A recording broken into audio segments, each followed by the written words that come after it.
বল্টু চলে এসছে কোথায় দেখো, বল্টু চলে এসছে অরুণ আইসক্রিম।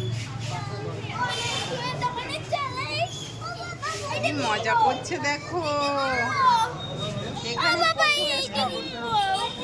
আচ্ছা দেবো, দাঁড়া দাঁড়া দাঁড়া দাঁড়া, হ্যাংলামো করিস না, দাঁড়া। আগে তো খেয়েছিস, এই ফার্স্ট টাইম তা তো না।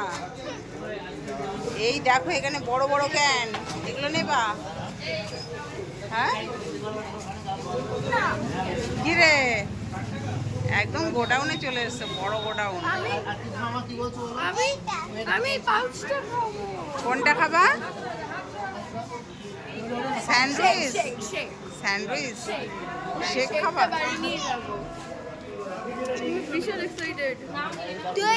আচ্ছা যেটা চাইছে দাও। পোল্ট্রির বাবা মানে সে তাল পেয়ে উঠছে না ওটা। হ্যাঁ এ কোনটা নেবে, এ কোনটা নেবে কিছুই বুঝতে পারছে না। আচ্ছা তুই একটু ঠান্ডা হয়ে দাঁড়া, দেবে অবশ্যই দেবে। প্রচুর আছে এখানে। এইগুলো এইগুলো কি 5 টাকা 10 টাকা দাম? এইগুলো কি 5 টাকা 10 টাকা দাম? আর কি জিনিস বল, একবারে দিনকে বিল করতে হবে। ওই যে এগুলো 5 টাকা 10 টাকা। ওই পাশেগুলো? ওই যে ক্যান্ডি না 5 টাকা 10 টাকার গুলো সব। আচ্ছা কোনগুলো নেবা নাম বলো তারপরে দেবে, ঠিক আছে?